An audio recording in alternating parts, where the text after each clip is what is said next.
সবার আগে না আমাদেরকে বোর্ডে ক্লুটা লিখতে হবে। ঠিক আছে ঝিল্লি, বা আমি লিখছি, তুমি বলো। 5 সমুদ্র পাকমণ্ডল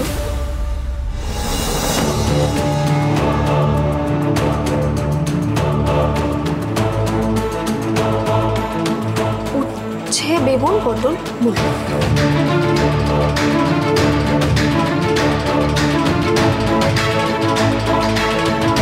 আজকে যারা নিচে এসেছিলেন না আমার সাথে দেখা করতে, তারা অনেক সবজি এনেছিলেন, আর সেই সবজিগুলো দেখেই আমার মাথায় একটা ভাবনা এসছে।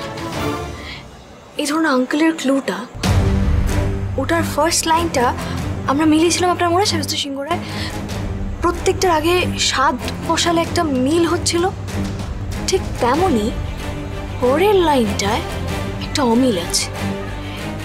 এই যে ধরুন 4টে সবজি, তার মধ্যে কোনো একটা সবজির সাথে বাকি 3টের অমিল রয়েছে। সেটা কি হতে পারে বলুন তো, একটু ভাবুন না।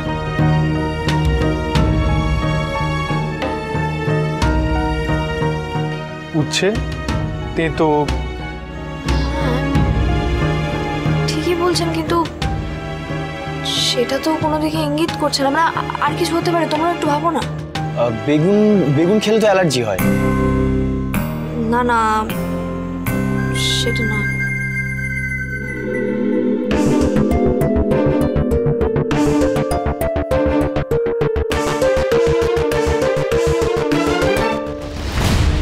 মূলো, মানে মূলোতে বীজ নেই, বাকি 3টেতেই আছে, উচ্ছে পটল বেগুন। খানিকটা ঠিক বলেছেন। দেখুন 4টে সবজির মধ্যে শুধুমাত্র মূলোই কিন্তু মাটির নিচে হয়। You right. আচ্ছা মিস্টার সিংহ রায়, আপনার মনে আছে ওই দিন ওই আলমারির পেছনে আমরা একটা থামস ডাউন সাইন দেখেছিলাম? আপনি বলেছিলেন, মনে আছে? মানে ঠিক এখানে একটা থামস ডাউন আঁকা ছবি। তার মানে আঙ্কেল নিচের দিকে কিছু একটা বোঝাতে চাইছে, মানে মাটির নিচে। আচ্ছা তাহলে কি ওই তল ঘরে মাটির নিচে কোনো রহস্য আছে? আমাদের একবার গিয়ে দেখতে হবে কি এমন আছে ওই মাটির তলায়। সত্যি মেজদা ভাই? মনে হচ্ছে তাই। I think she is right. এটাই বোধহয় ক্র্যাক করার ছিল। তবে নিশ্চিত হওয়ার জন্য আরেকবার ওখানে যেতেই হবে। রাইট, আর ইমিডিয়েটলি যেতে হবে। আজকে বা কাল কি? তুমি কোথাও যাবে না, যা করার আমি করবো, আমি যাবো। হ্যাঁ ঝিল্লি, মেজদা ভাই একদম ঠিক বলেছে, তোমাকে যেতে হবে না, আমরা যাবো মেজদা ভাইয়ের সাথে। না মিস্টার সিংহ রায়, একবার যখন ক্রিস আমাকে মৃত্যুর মুখ থেকে ফিরিয়ে দিয়েছেন, তার মানে এত সহজে ক্রিস আমায় মরতে দেবেন না। আপনি নিজে আমায় মৃত্যুর মুখ থেকে বাঁচিয়ে এনেছেন, আর আমি আপনাকে এইটুকু রক্ষা করতে পারবো। প্লিজ এইসব ইমোশনাল ডায়লগ আমাকে দিও না এখন, ইট won't work. Please try and understand, তোরা বোঝা একটু। ঝিল্লি শোনো না, আমি বলছি যে তুমি দেখো তো, তোমরা যদি আমাকে একা রেখে যাওয়ার প্ল্যান করো, তাহলে কিন্তু আমিও একা একা চলে যাব। এবার বাকিটা তোমরা দেখে নাও কি করবে। মানে ঠিক এটা কি গাজুয়ারি হচ্ছে নাকি? হ্যাঁ, যদি তাই ভাবেন তাহলে তাই, আমি যাব। তাহলে বানর সেনা অপারেশন দলঘর সফল হবে।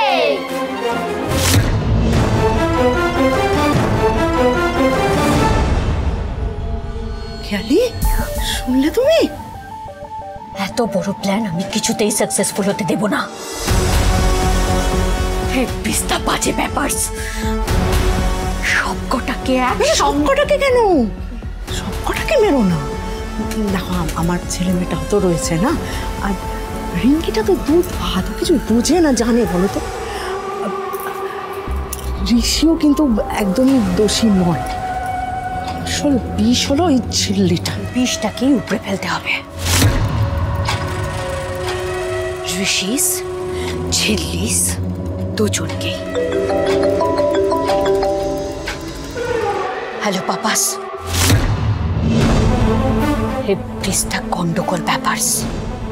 তাহলে কাল হবে অপারেশন দলঘর।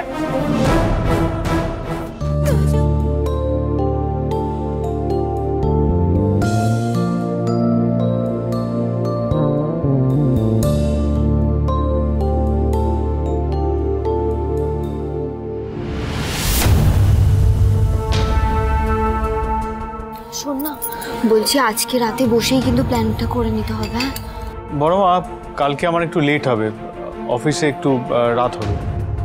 আমার সে কি রে, তাহলে কি খাবারটা নিয়ে যাবি? না না, কোনো দরকার নেই, আমি আনিয়ে নেবো। আচ্ছা, প্রচন্ড খিদে পেয়েছে, কি খাবার আছে? রুটি তরকারি। হোয়াট? রুটি তরকারি? আমি তন্দুরি চিকেন খাবো। শোনো, এই আছে, খেলে খাও, না হলে চলে যাও। এলে কি এটা না ঝিল্লির বরফপন, হ্যাঁ, যে তোমাকে এরকম খাবার দেওয়া হচ্ছে, নালে তো খাবার জুটতো না কপালে। এইসব খাবার না আমি খাবো না।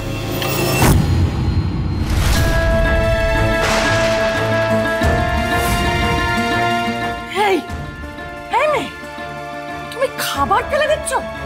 এত বড় স্পর্ধা! এই জন্যই আমি তোমাকে অলক্ষী বলি। এই তুমি চলে যাও তো, যাও, চলে যাও। শুনুন, আমার পাপাসের বাড়িতে না এইসব খাবার কুকুরেও খায় না। নেজো, ধর তো, এটাও রেখে দে, খেতে হবে না তোমাকে।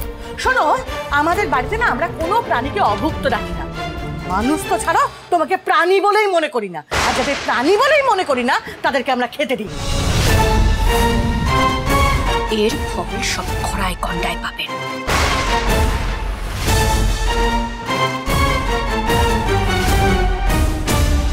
ওরা কি প্ল্যান করছে? মানুষে না অপারেশন দলঘর। কিভাবে যাবে ওখানে, কবে যাবে? কালকেই যাবে না তো? আমাকে তককে তককে থাকতেই হবে।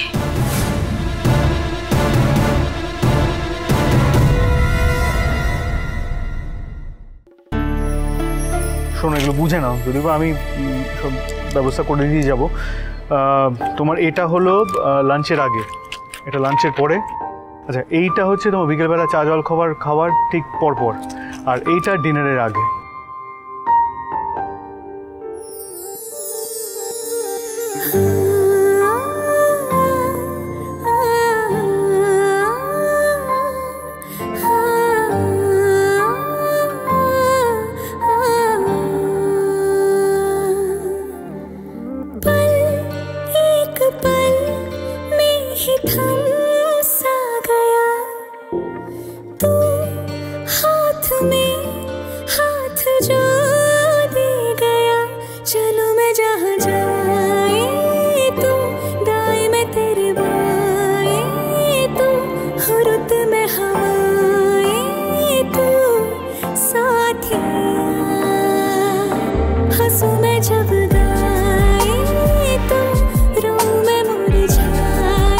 সবসময় ডিপোমি না? কি হলো ঝিল্লি? বাবা, আমরা কিছু দেখিনি। আমরা কিছু দেখিনি, জানি না কিছু। সত্যি বাবা, বেলটা না খুব সমস্যা করছে। বেলটা বাজারে সময় পেলো না। ডিপোমি গুলো না, মানে সত্যি সবাই যদি এইভাবে ডিপোম হয়ে যায় তাহলে কি করে চলবে? এনিওয়ে, আজকে যে প্ল্যান অফ অ্যাকশনটা আছে সেটা নিয়ে কথা বলিনি। মেজদা ভাই, তুই আজকে অফিস যাচ্ছিস? হ্যাঁ, কারণ অফিসে না গেলে সবাই সন্দেহ করবে। যেটা হবে সেটা হলো, আমি অফিস তাড়াতাড়ি র্যাপ আপ করে এমনি বলে দিয়েছি আমার লেট হবে। অফিস র্যাপ আপ করে আমি গাড়ি নিয়ে বাইরে ওয়েট করবো, তোরা টাইমলি বেরিয়ে আসিস ফোন করে দিলে। যদিও বা এখন আমি বলছি ঝিল্লির যাওয়াটাকে আমি একেবারেই সাপোর্ট করছি না। এটা নিয়ে আবার কেন কথা হচ্ছে? কালকে তো কথা হয়ে গেল, আমি যাব মানে আমি যাব। অগত্যা জানি সেটা। এদিকে তোমাকে কিন্তু একটু হাঁটা প্র্যাকটিস করতে হবে, জাস্ট ইন কেস, মানে সোজা হয়ে থাকলে যদি ব্যথা করে একবার দেখে নাও। দাঁড়াও, আস্তে আস্তে, সোজা হলে লাগছে। সুজনি সুজনি রয়েছে যেন তেঁতুল।